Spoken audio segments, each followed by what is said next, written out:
Hello and welcome to the video.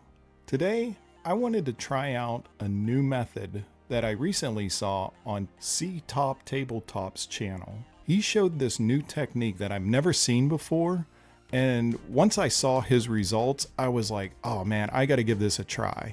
So if you want to see how he did this, please check out his channel. His results came out fantastic and he was a big inspiration for this video. Now to get started, I primed the miniature black and I'm going to use the darkest blue that I have, which is this Prussian blue, to put a base coat down.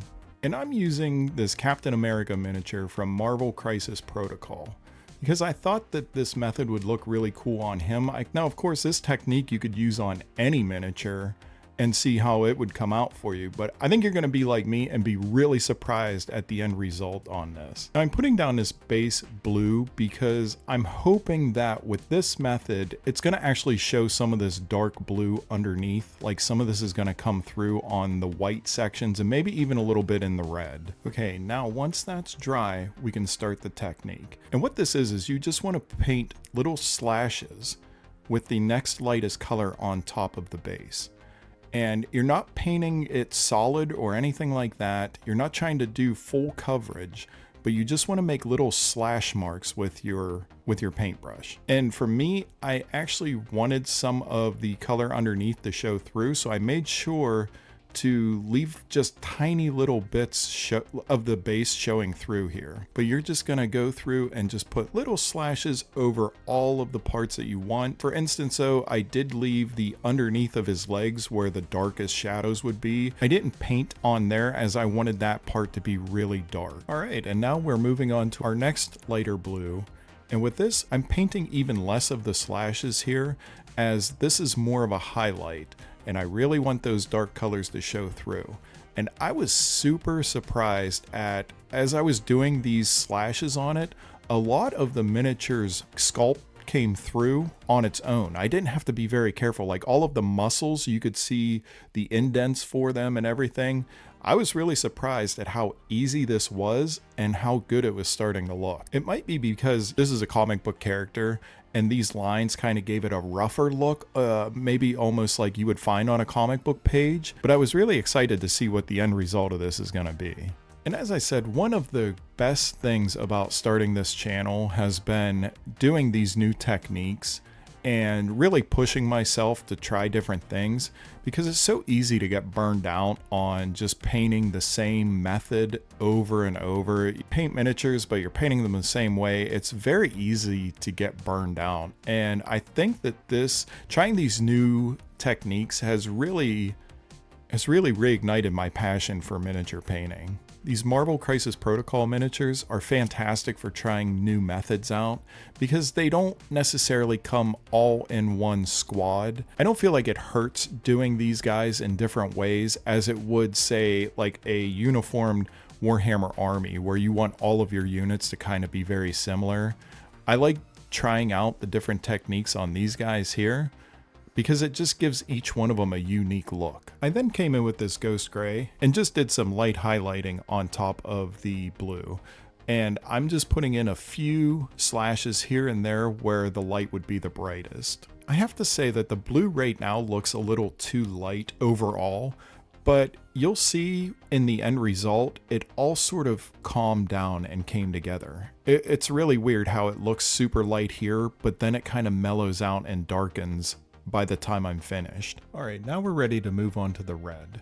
And I'm just gonna do the same technique because I wanna try to do this as much as possible over the entire miniature, but we're just gonna put down our slashes and cover up most of the base coat underneath. I wanna try to leave just a little bit shining through to give it that sketchy look on it. But yeah, it's gonna be the same thing that we did with the blue here.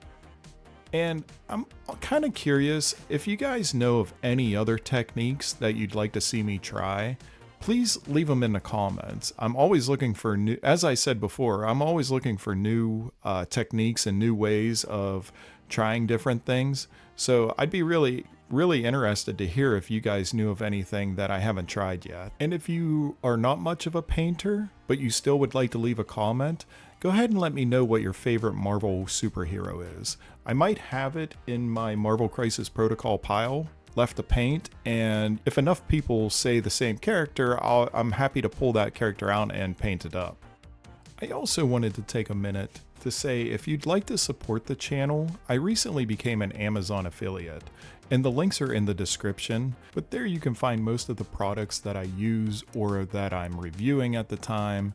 And any purchase that you make through those links, even if it isn't the item that's listed there, I get a small commission from most items. So any support there is always greatly appreciated. I want to send a special thank you to the people that have already done so. And to do the final highlight on the red here, I just mixed in a little bit of Wild Rider red. And again, just like the blue, I'm being very sparing with this and just using it where the light is going to hit the most. And here you can see how the effect of the slashes looks on the blue. It's giving it a really cool, as I said, it almost gives it like a comic book look to the figure. But again, don't be fooled by how light the blue looks here, because at the end of it, it really toned down a lot and darkened up. As I say in almost all of my videos, you gotta trust the process. It starts off a little bit rough, but then it usually works out in the end, and it's kind of weird how that does it. Now moving on to the white parts, I'm gonna start by using a dark gray, and this is exactly the same thing as the blue and the red. We're gonna put down our slash marks, and we're just gonna keep building up lighter and lighter as we go. For the white parts, I kind of wanted this to be really bright, so I went ahead and I skipped the mid-tone gray. You could certainly add it if you wanted to, but I didn't think that it was necessary for the white because I wanted this to be super bright with the other colors. It ended up working out really well. So I feel like the mid-tone gray would have been just kind of a wasted step. In any place that the white didn't show up quite as much as I wanted, I just went back over it and did another second layer of slashes on it. And as you can see here on the arm, I'm definitely leaving some of that darker gray show through, and in some spots even the black is showing through. I think that it gives it just this cool, rough look to it. It's such a neat technique. The only part that I didn't use this technique on is the face. It was just so small and I didn't think that it would look quite right. So with this, I just painted down a basic coat of flesh tone. And I don't know if you can see it or not, but it already looks like the blue is sort of calming down. I'm not sure why it did this. Maybe it was the lighting, I can't explain it, but it just sort of calms down from that super light look that it had earlier. And it might be just with the other colors now on there, it's just drawing your attention away from it. I'm not sure. The last little bit here is his belt, and I just used the same technique, just using the little scratch motion with the brush and leaving these lines show through on it. It came out so cool. I was blown away by how good this technique was working. And finally, I'm just putting on a little bit of gray highlighting for the black section on the uniform under his arms. Nothing special, just a few little slashes here to draw attention to it. And here is Captain America. He looks phenomenal. I love this technique. As I said, this is one of the most unique and different techniques that I've tried. I've never painted a miniature like this before. But I can't believe how it came out. Like the effects on him, I think it looks so cool, especially for this comic book character. It just looks so neat. I'm super happy with it. It's definitely something that I'll use again for other Marvel Crisis Protocol miniatures.